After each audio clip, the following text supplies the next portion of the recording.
Bonjour à tous, c'est David Bitton, un hypno dans le salon. J'espère que vous allez bien et que vous avez passé une bonne journée. Alors je vous présente ma petite mascotte, c'est Doudou, c'est l'inconscient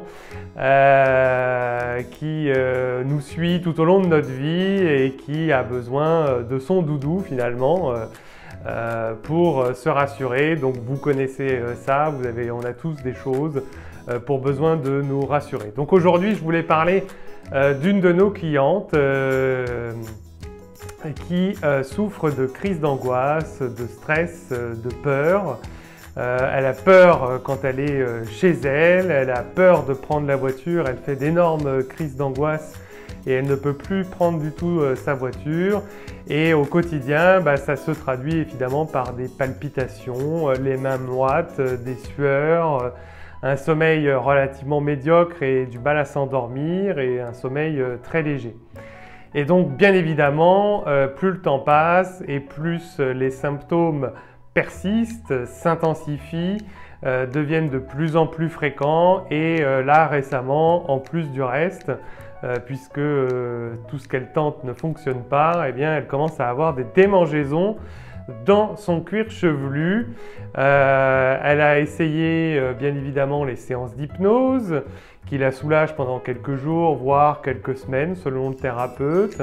Elle a essayé des anxiolytiques, donc je ne donnerai pas de nom puisque on va éviter de faire des placements de produits puisque je ne travaille pas pour les compagnies pharmaceutiques. Et elle a essayé bien évidemment les compléments alimentaires pour se calmer, pour s'apaiser. Vous les connaissez vous aussi et tout ça marche pendant quelques temps mais ne fonctionne pas en fait dans la durée. Donc restez jusqu'au bout de la vidéo, je vais vous expliquer comment j'ai trouvé la solution pour soulager cette cliente. Et donc cette cliente m'appelle, elle m'explique, me dit qu'elle a vu un thérapeute et que le thérapeute en fait quand elle fait l'hypnose, il l'envoie dans un lieu calme au cours de la séance, au cours de son rêve on va dire, et qu'à chaque fois en fait qu'elle se retrouve en crise d'angoisse, eh bien elle doit instantanément retrouver ce lieu calme. Donc ça c'est bien, mais effectivement comme elle me l'indique, ça ne soulage qu'en surface. Par rapport aux anxiolytiques, eh bien, elle se rend compte que ça la fatigue. C'est quelque chose qui la rend triste, qui la rend morose. Et les compléments alimentaires, eh bien, c'est un peu comme boire de l'eau, ça a autant d'efficacité finalement. Par ailleurs, elle m'explique qu'elle vient de rompre avec son compagnon, qu'elle estime être un pervers narcissique. La rupture a été assez brutale, sans aucune explication. Et elle se rend compte finalement en plus que sa vie amoureuse suit une espèce de cycle comme ça depuis des années. Et donc cette dame, elle cherche bien évidemment une solution pour régler un petit peu ses problèmes sentimentaux ainsi que ses angoisses. Donc le résultat qu'elle attend, eh bien, c'est se calmer définitivement, se sentir plus calme, que les angoisses disparaissent. Elle veut se sentir bien, elle veut retrouver son sommeil. Et elle m'explique que grâce à tout ça, en fait, ça lui permettrait de retrouver son énergie d'avant, ça lui permettrait de retrouver son sommeil. Donc entre guillemets, c'est le sommeil qui va lui aussi lui permettre de retrouver son énergie, par voie de conséquence, retrouver sa bonne humeur, pouvoir bien évidemment avec tout ça reprendre confiance en elle, voilà, et pouvoir également reprendre sa voiture, conduire et éventuellement, alors ça vous jugerez si c'est bien ou pas, mais pouvoir être en mesure de rappeler son ex pour avoir des explications et pour savoir ce qui s'est passé. Elle voudrait être sûre finalement que cette personne ne l'aime plus et en fait du jour au lendemain il est parti, plus de nouvelles, plus de son, plus d'images. Donc on a pas mal discuté, j'ai fini par recevoir cette cliente et on a convenu qu'effectivement depuis des années elle traite le problème en surface mais ne cherche pas la cause profonde. Et en discutant avec elle, et puis je lui explique comment je peux la soulager via mon accompagnement.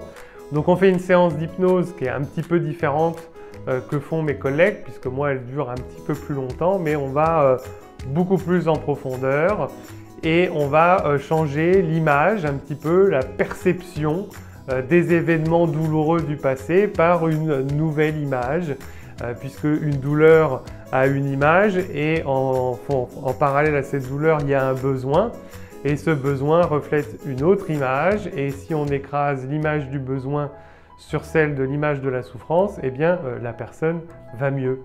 Et donc sous hypnose, on découvre en fait que sa vie amoureuse est un petit peu comme ça depuis l'âge de ses 18 ans et que sa mère lui avait toujours dit finalement que le sexe c'était quelque chose de sale, que c'était pas bien, qu'il fallait surtout éviter de sortir avec des garçons parce que c'était tous des pervers et que la seule chose qu'il voudrait c'est profiter d'elle, avoir sa virginité et que ça ne fonctionnerait jamais et qu'après il partirait. Et elle avait même aussi par rapport en lien avec la sexualité, finalement sa mère avait très mal accueilli l'arrivée de sa féminité, de ses règles, et avait totalement rejeté en bloc sa féminité. Elle ne voulait pas en entendre parler, simplement elle lui achetait ce qu'il fallait pour tous les mois. Et c'est tout. Donc si vous voulez, finalement, le rapport qu'elle a à son corps et le rapport qu'elle a aux hommes est très comment on pourrait dire ça, corrompu, hein, quelque part. C'est comme s'il y avait un virus qui tournait en permanence et derrière on se rend compte que, pas étonnant que ces relations avec les hommes, puisque en fait à partir du moment où en permanence, si vous voulez, le programme qui a été installé, c'est que les hommes sont des pervers et qu'il ne faut surtout pas parler de ma féminité nulle part, que je dois garder ça pour moi, et bien, elle a un rapport à son corps qui est très mauvais et elle a un rapport aux hommes qui est très mauvais. Et comme elle est focus en permanence sur le risque qu'elle a à rencontrer des hommes de telle ou telle manière qui peuvent lui nuire et lui apporter que des problèmes, et bien en fait l'inconscient ne fait pas la différence, si vous voulez, entre ce qui est bon ou mauvais. Il va tout simplement être attiré par ce sur quoi vous portez votre attention le plus souvent, et puis il va déterminer que c'est votre centre d'intérêt, et donc à chaque fois que vous allez rencontrer quelqu'un, eh bien vous allez finalement rencontrer une personne qui est votre centre d'intérêt, c'est-à-dire une personne qui est susceptible de vous faire souffrir, puisque tous les hommes sont des pervers, tous les hommes sont mauvais, et la sexualité c'est pas bien finalement. Et donc, eh bien, on a travaillé là-dessus, on a cherché les besoins de la cliente qui se cachaient derrière tout ça. On a remplacé l'image de ses besoins sur celle, enfin, on a superposé l'image des besoins sur l'image de ses problèmes et bien évidemment, à l'issue de la séance, eh bien, la cliente se sentait déjà plus apaisée, plus calme. Et quelques semaines plus tard, elle revient me voir me disant qu'elle dort beaucoup mieux, que les crises de démangeaison ont disparu, que curieusement les crises d'angoisse au volant ont diminué progressivement jusqu'à disparaître, qu'elle n'a plus eu de nouvelles de son ex mais qu'elle en a strictement rien à faire et qu'elle est fermement décidée à rencontrer quelqu'un de plus joyeux, plus dynamique et qui lui apporte des choses, qui l'amène vers le haut, qui la soutiennent, qui l'encourage et qui bien évidemment soit plus axé à la communication. Voilà. Donc cette personne a trouvé les résultats qu'elle attendait. Ça lui permet aujourd'hui de se consacrer à ses projets et d'avoir une vie beaucoup plus positive. Donc si vous aussi vous vous êtes reconnu dans ce cas, eh bien n'hésitez pas à me contacter, je suis sur Doctolib, vous pouvez taper sur Google mais pas trop fort parce que ça fait mal. David Bitton, hypnothérapeute, l'agenda est sur Doctolib, donc sur Doctolib vous tapez hypnose, David Bitton, vous allez retrouver mon agenda, mes coordonnées téléphoniques, n'hésitez pas à m'appeler. Et puis moi il ne me reste plus qu'à vous souhaiter une très bonne soirée et je vous dis à très bientôt pour un prochain Hypno dans le salon. À bientôt, ciao ciao.